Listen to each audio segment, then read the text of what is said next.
우리는 알아야 됩니다. 이제 바로 오늘 본문인 그리스도 예수의 보혈에 대해서 제가 오늘 말씀을 나누겠는데, 보혈이 제1보혈부터 제4보혈이 있어요. 예수님의 피 우리가 이제 저도 집사 때 이제 뭐 예수피 하면서 많이 기도를 했고, 지금도 또 예수피 하지만 그 피의 의미를 우리는 알고 기도를 해야 된다는 것이죠. 물론 다 아시지만 오늘은 좀 더 구체적으로 제가 이렇게 제1보혈, 제2보혈, 제3보혈, 제4보혈 그렇게 예수 그리스도의 보혈의 의미가 어떻게 성경에 나와 있나 그 말씀을 한번 같이 교제하는 그런 시간입니다. 이제 제1보혈을 보게 되면 우리가 너무나 잘 아는 겟세마네 동산에서의 땀방울이 피가 되어서 흘리신 그 예수님의 그 보혈입니다. 아멘. 아멘. 예수님께서 이제 십자가상에서 있으실 그 사건을 생각하시면서 겟세마네 동산에서 많은 기도를 하시죠.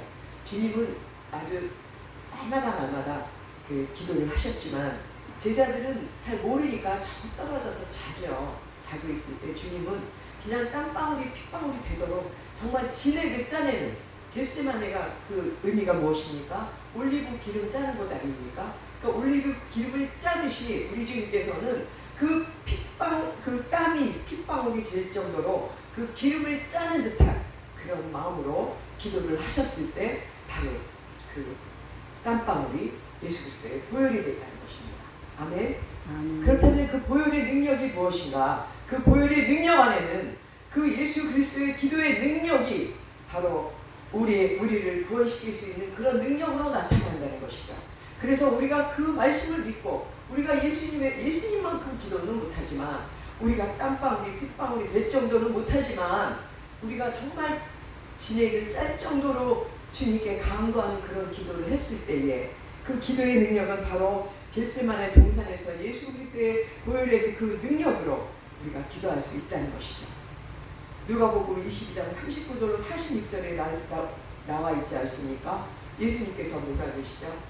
이 잔을 옮기실 수만 있다면 아버지여 옮겨달라고, 하지만 내 뜻대로 마시고 아버지 뜻대로 하라고 하시지 않습니까? 그 의미가 무엇일까 한번 생각해 볼까요? 예수님은 산도 바다로 옮길 수 있는 믿음을 가져라 하고 우리에게 말씀하셨죠. 그 산이 우리에 있는 모든 사건과 여러 가지 문제, 우리 인생 살면서 있었던 그런 모든 것을 다 산으로 비유를 하셨어요. 그런 산도 던져버릴 수 있는 그런 믿음을 가져라 하셨던 그 분께서 산을 못 옮기셨겠습니까? 그러나 이 잔을 옮겨달라고 하셨어요. 그렇다면 이 잔의 의미는 물론 그 의미가 많이 들어가 있겠지만, 예수님께서는 이 사건, 내가 이 십자가상에서 달리서 내가 죽는 이 사건은 잔을 옮기는 사건 정도밖에 안 될 정도로 크게 안 보셨다는 것입니다. 그러니까 인류를 우리를 구원하시기 위해서 하시는데, 이 내가 고통받는 이 고난은 잔을 옮기는 것밖에 안 되는 그런 작은 것이라는 의미가 내포되어 있다는 것이죠. 그러니까 주님께서는 이렇게 주님께서 함께 하셔서, 아버지께서 함께 하셔서 아버지의 뜻을 이룰 수 있는 일이라면 저는 얼마든지 달게 받겠습니다 하는 뜻이 내포되어 있다는 것입니다. 아멘. 아멘. 우리 그런 믿음 가지고 기도하지 않습니까? 우리 기도할 때는 이 기도 주님께서 들어주실 것이다, 아버지께서 응답하실 것이다라는 그 믿음 갖고 우리는 기도해야만 그 기도의 능력이 나타난다는 것이죠. 그래서 우리 주 예수 그리스도의 제1보혈의 능력은 바로 기도의 능력입니다. 아멘. 아멘. 그리고 제2보혈의 능력은 요한복음 12장 5절을 보게 되면 예수님께서 채찍에 맞으시기 전에 가시 면류관을 씌우잖아요.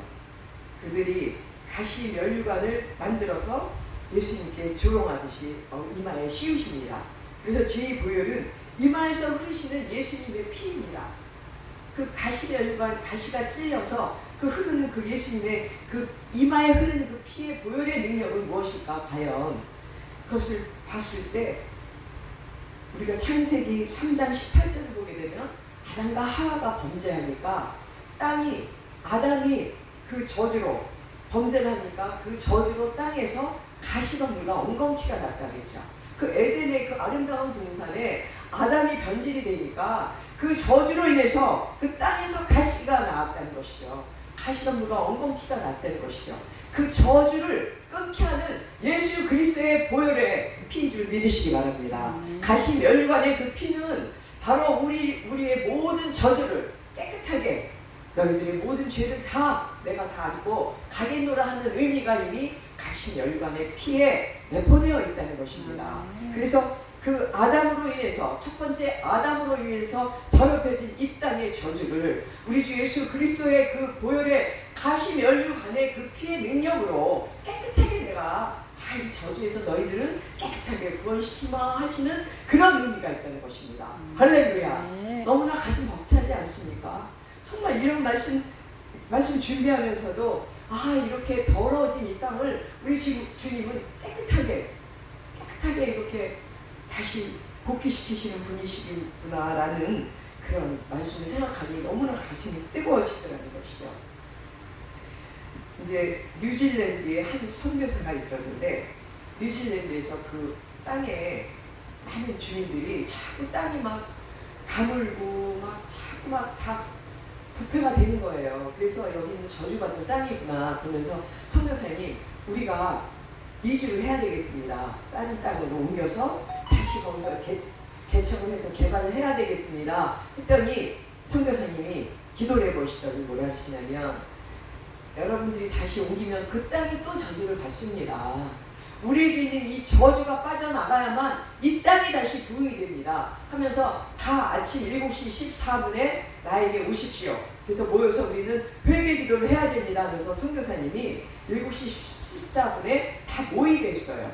그래서 아침마다 7시 14분에 다 모여서 회개하고 또 회개하며, 주님 우리들의 모든 죄악들을 다 용서해달라고 각자 가지고 나온 또 그 자기만 아는 그 죄악들 다 회개하면서 주님께 울며 불며 회개 기도하면서 막 선교사님과 함께 기도를 하기 시작했더니 비가 내리기 시작합니다. 비가 내리니까 바로 꽃이 피기 시작하고 그 땅이 다시 부드러워지면서 시내가 흐르는 시내에는 물고기들이 다시 생기고 하면서 땅이 막 변화가 되는 거예요. 그러니까 너무 놀랍지 않습니까? 그래서 막 기도를 하니까 이거 보십시오. 하나님께서 이렇게 고쳐지고 계십니다. 그랬더니 이제 그 주민들이 막 너무 기뻐서 그러면서, 그런데 선교사님 한 가지 우리가 궁금한 게 있어요. 왜 7시 15분도 아니고 7시 10분도 아니고 왜 7시 14분에 우리를 왜 꼭 모여서 기도를 하게 했습니까? 했더니 역대하 7장 14절에 보게 되면, 우리 다 같이 한번 찾아보겠습니다. 이런 말씀은 이제 기록을 해놓으시고, 이 역대하 7장 14절이 땅을 회복시키시는 그런 메시지입니다. 그래서 7장 14절을 보게 됐을 때 바로 뭐라고 말씀하고 계시죠? 역대하 7장 14절에 보면, 내 이름으로 일컫는 내 백성이 그 악한 그의 악한 길에서 떠나 스스로 낮추고 기도하여 내 얼굴을 찾으면 내가 하늘에서 듣고 그들의 죄를 사하고 그들의 땅을 고칠지라.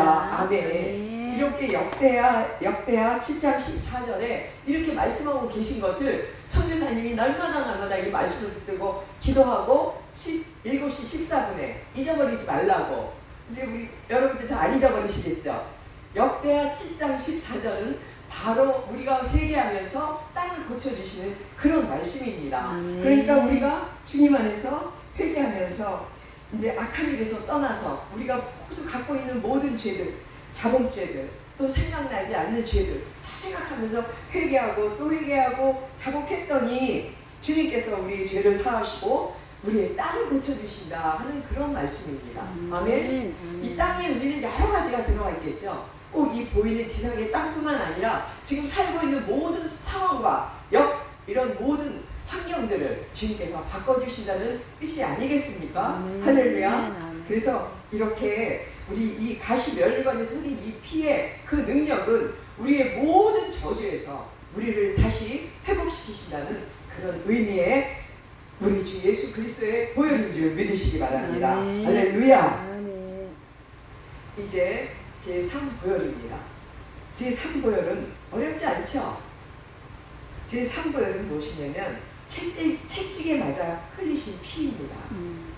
참 주님께서 그 잡히셨을 때 그때 로마에는 다 아시잖아요. 채찍에 하나하나마다 고리, 막 쇠 갈고리, 뭐 꼬치기 같은 것들이 다 달려 있었대요. 그래서 그 채찍으로 한 대 딱 때리면 그냥 쫙 나오면서 살점이 툭 떨어져 나오는 그런 아주 정말 악한 그런 악하다는 뭐 채찍이 악하겠습니까? 그런 만든 그 사람들의 생각들이 악한데 그런 채찍에 맞아서 주님은 3시간 동안 맞으시고 9시간 동안 피를 흘리셨던 것이죠.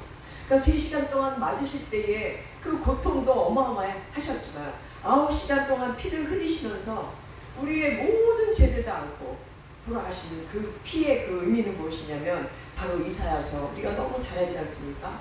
이사야서 53장 5절의 말씀입니다. 그가 찔림은 우리의 허물을 인함이요 그가 상함은 우리의 죄악을 인함이다. 그가 징계를 받음으로 우리는 평화를 누리고 그가 채찍에 맞음으로 나음을 입었도다 하는 그 말씀, 그 의미가 바로 그 말씀을 이루시기 위해서 우리 주님은 3시간 동안 채찍에 맞으시고 9시간 동안을 피를 흘리셨다는 것입니다. 그 피의 의미가 우리의 허물과 우리의 죄악과 그리고 우리의 평안을 대신해서 맞으신 보혈이며 또 채찍에 맞음으로 병을 우리의 모든 병을 영적인 죄, 혼적인 죄, 육적인 죄 우리 영혼 몸의 모든 죄를 다 낫게 해주실 수 있는 그 보혈의 능력이라는 것을 우리는 모두 믿으셔야 됩니다. 다 믿으시는 줄 믿습니다. 아멘. 그러면서도 막상 아프면요 병원부터 가죠. 정말 우리 여기 계신 분들 보면 거의 우리 한 막 40년대까지는 아니지만 한 20-30년 전까지만 해도 우리 날마다 그냥 기도원 가서 얼마나 기도했습니까? 지금 사실 이제 물론 많이 다니시지만 또 우리도 좀 목회자가 되다 보니 집회나 있어야 또 가게 되죠. 그러나 정말 집사 때는 그냥 기도원 굴에 가서 무슨 기도를 그렇게 많이 했는지 모르겠어요. 그렇게 기도하면서 막 기도하고 아프면 또 환자들 와서 기도하고 근데 그때도 막 낫잖아요 목사님 그죠? 그때 막 기적들이 막 일어나서 한 30년 전에는 그냥 오산에만 가면 이제 모든 병이 그냥 다 낫는 거야. 그냥 믿음 갖고 올라가는 거야. 가서 저는 막 금식 33일 동안 금식합니다 해도 이틀이면 그냥 다 낫는 거야. 이틀째 되는 새벽 기도 때 그냥 무조건 다 낫고 그게 얼마나 행복하고 즐거운지 그냥 주님이 다 해주신 거예요. 정말 어린아이잖아요. 엄마가 이렇게 배 만져주면 다 낫는 그런 믿음으로 주님이 그냥 아빠 아파요 주님 고쳐주세요 그럼 그냥 고쳐주시는 그런 어린애와 같은 믿음으로 그때의 기도가 있었기에 그래도 주님께서 이렇게 쓰시는 줄 믿습니다. 아멘. 정말 기도 하나하나가 하나도 땅에 떨어지는 건 없죠. 그렇듯이 우리 주 예수 그리스도의 보혈의 능력이 기도할 때마다 안 나타나진 않습니다. 그런데 그 믿음의 기도로 우리가 기도를 해야 되는데 사실은 먼저 병원부터 가게 되죠. 약부터 찾게 되죠. 물론 요새는 병원 가서 수술도 받고 또 치료도 하고 하는 것도 주님께서 주신 그 은사로 또 치유의 은사로 또 하시는 분도 계시지만 그렇지만 무조건적으로 병원 가야 된다라고 하는 그 믿음보다는 그냥 주님이 고쳐주신다. 이것도 이 의사의 손길을 통해서 주님이 하신다. 이 약 먹는 것도 주님께서 여기 이 먹을 때에 그 치유의 능력이 나타나서 다 치유되는 것이지 하는 그런 믿음을 가져야 되는 것이죠. 그러니까 모든 것이 다 우리가 하는 행위나 모든 이런 것들이 다 주님께서 하십니다. 주님이 도와주십니다. 주님의 능력입니다. 라고 했을 때 기도하고 하는 그러한 우리의 그런 모든 행위들이 다 주님께서 기뻐하시며 그런 것들이 다 주님께 영광 돌리는 줄인 믿으시기 바랍니다. 아멘. 아멘. 그래서 채찍에 맞아서 3시간 맞으시고 9시간 동안 흘리신 그 보혈의 능력은 우리의 삶의 모든 고통과 모든 환난에서 건져내시는 그런 능력이고 우리가 아픔과 그런 영혼 몸에 요즘은 영적인 병이 든 사람이 더 많아요. 육적인 병은 병원 가면 너무 의식이 좋고 약도 좋아서 바로바로 고칩니다. 그러나 영의 혼에 들어가 있는 그런 병들은 정말 우리 주님의 그리스도 예수의 보혈의 능력이 아니면 고칠 수가 없습니다. 정신질환자들 중에서도 공황장애도 많고, 요즘 젊은이들은요 공황장애도 많고 이제 영적으로 걸린 병들이 많은데, 그런 분들은 먼저 그 병을 인지를 해야 돼요. 아, 내가 이런 것이 이 사단 마귀가 들랑달랑 하는구나. 그걸 인지하면서 회개를 하고 그 다음에는 하나님의 능력으로 고쳐달라고 이렇게 기도해 보십시오. 그러면 우리 주 예수 그리스도의 이 보혈의 능력으로 우리는 다 고침받을 수 있다는 것을 믿으시고, 영적으로 고난받고 계신 사랑하는 우리 성도님들이나 권속들, 그리고 주의 종들도 많습니다. 그런 분들은 채찍에 맞아 흘리신 그 예수 그리스도의 보혈이 이제 나한테 이렇게 흘러내리는구나, 나를 덮는구나 하는 마음으로 기도했을 때 바로 우리는 치유가 되는 줄 믿으시기 바랍니다. 아멘. 저는 여담이지만 집사 때 정말 욕심이 많았어요. 막 주님 만나야 되고 막 이런 욕심이 너무 많아서 막 아프면, 근데 그때는 이렇게 뭐 제일보혈 이렇게 나눠서 설교해 주시는 분은 사실 없었는데, 저는 왠지 누워서 예수 그리스도의 보혈이 내 머리끝부터 다 흐르면, 이제 그런 내용으로는 설교들 많이 들었잖아요. 이게 보혈을 덮으세요 막 그러면 그 의미가 모르니까 전 입을 막 벌리고 저 피 먹을래요.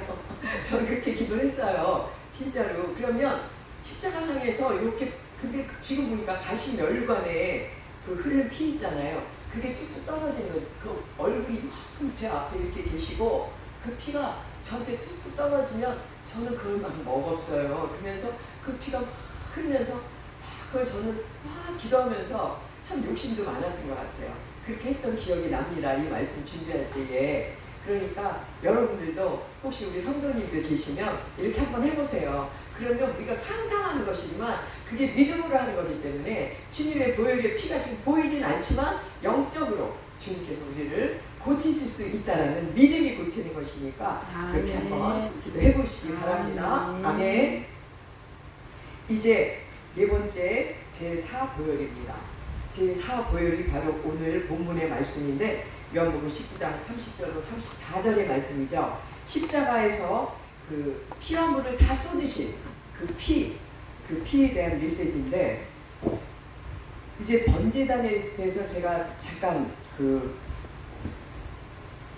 아까 말씀드렸죠. 그 번제단에서 그 제물의 피를, 그 번제단에 갖고 오는 그 짐승들은 소나 양이나 염소나 비둘기였죠. 그 짐승들을 갖고 와서 죄인이 안수를 합니다. 그 안수는 제사장이 하는 게 아니에요. 죄인이 직접 자기 죄가 뭐가 있으면 그 짐승한테 전가를 시키는 거예요. 그래서 두 손으로 강하게 그 짐승 머리를 내리 누르면서 이제 기도를 하죠. 그랬을 때 기도는 제사장이 해주는 것이고 피 뿌리는 거는 제사장이 하지만 그 짐승한테 자기 죄를 전가시키고 짐승을 죽이는 일을 그 갖고 간 사람이 해야 됩니다. 그래서 그 피가 다 빠져나가야 돼요. 짐승의 피가 다 빠져나가도록 제사장은 그 피를 받지요. 그 피가 다 빠져나간 후에 그 제물을 또 태우는 것이거든요. 그렇듯이 제물로 쓸 그 제물은 그 몸에 있는 그 피가 한 방울도 남으면 안 된대요. 그래서 우리 주님은 피 한 방울도 남김없이 피와 물을 다 쏟으신 거죠. 이 본문에 보면. 그런데 우리가 잠깐 이제 다 이렇게 잊어버리고 가는 사건이 있는데, 주님은 피와 물이 빠질 때 어땠죠? 로마 군병이 옆구리 찔렀잖아요. 옆구리 찔렀을 때 아프셨을까요? 돌아가셨으니까 모르지. 그죠?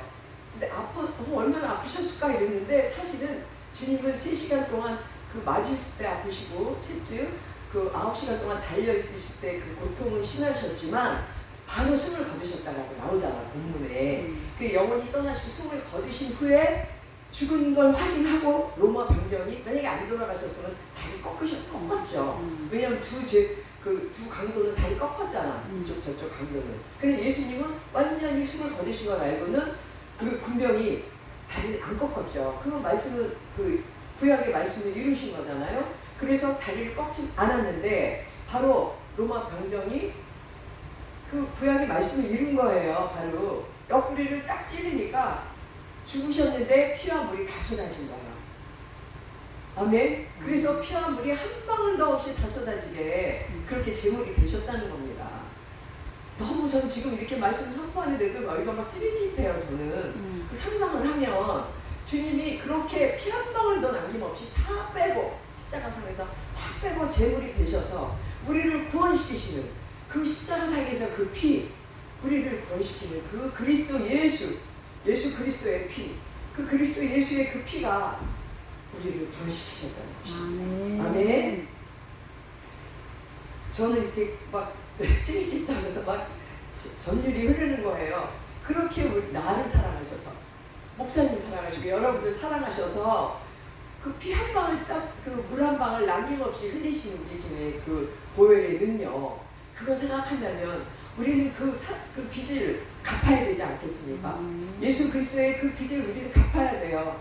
지옥으로 갈 수밖에 없는 이 죄덩어리를 주님께서 부르셔서 구원시키시고, 또 너는 이 일해라 저 일해라 다 맡기신 일들이 다 있지 않습니까? 꼭 우리 주의 종들만 사명자가 아니잖아요. 찬양 사명자도 있고 또 뭐 봉사하시는 분들 각자 얼마나 많습니까? 그리고 주님은요 각자 자기 집에 우리는 다 파수꾼으로 세우신 거예요. 그래서 꼭 주의종 영적 지도자 이렇게 교회를 이끌어 나가는 주의종이 아니더라도 집에 가면은 자기 집에 파수꾼이에요.